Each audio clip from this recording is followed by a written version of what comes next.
Alright, here we go. Got my entry for this contest, and got a normal deck of red playing cards here, jumbo size, and give it to a spectator, they give it a cut, they give it a shuffle, and you grab another deck out of your back pocket, and you say, alright, let's see how compatible we are.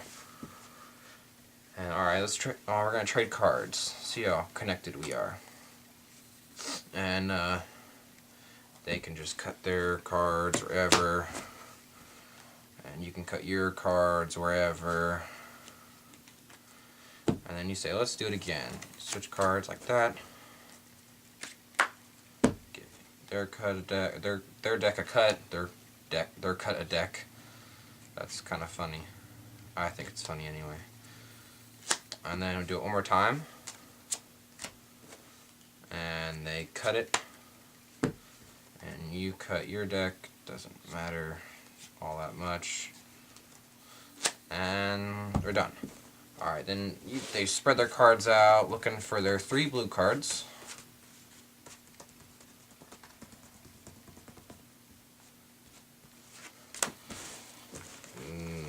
Square those up in a messy pattern like that, and have their 3 cards lined up nice and pretty. And I'll get the red cards they gave me out lined up nice and pretty. Pretty with the UR, by the way, not a pretty, like them other people say it. And then you say, alright, how awesome would it be if I got just one of your cards matched up? That's like, I don't know how big a number that is. That's impossible almost. You say, but I got 1, 2, 3 of those cards matched up. How amazing. Alright, to do this trick, it's very simple. You do have a little bit of a setup. First thing you do is get 3 matches from these 2 decks, and take the blue matches and set them on the top, just like that. Doesn't really matter what order. I got lucky with this, but it was awesome. And you take the red cards from this and mix it in about like every third of the deck. Just put them in there and set that aside. Like, they don't know about that yet. And these are just 3 different cards. Alright? So they get theirs all nice and square. They shuffle it. What better to do is do a couple tricks beforehand so they know it's all shuffled up. And you say, alright, get this deck out. And you say, alright, let's trade cards. And those are your 3 cards already. You've already done the trick. You already have their 3 cards, and you're about to give them the other 3 cards. So you trade cards, and what you need to do is get the indifferent cards to the bottom. I was doing pretty bad with it today. I don't know why. Oh, that's also another thing you don't want to worry about.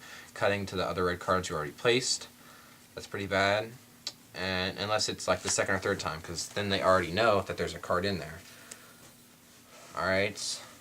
Then they trade again, and there's one of the other cards that you already kind of forcing, and cut the card to the deck. I don't know why I'm doing so bad today, but cutting the card to the deck has just been impossible for me. And then do it one more time, and there's the king of clubs that you're forcing, and you cut it, or they cut it, and you get to the bottom, and you can just do that. It's whatever. And if they see like a red card, it doesn't matter. And then you say, alright, spread your cards out, get the blue cards as I walk through the deck. Or like run through really fast. And get those squared up nice and pretty. Line them up nice like a flower, because flowers are pretty. And you don't want to spread your cards out, because then they'll see more than they'll see 3 cards at the bottom right away if you fan it wrong. So you just want to go through like this, so that they don't see the 3 different cards.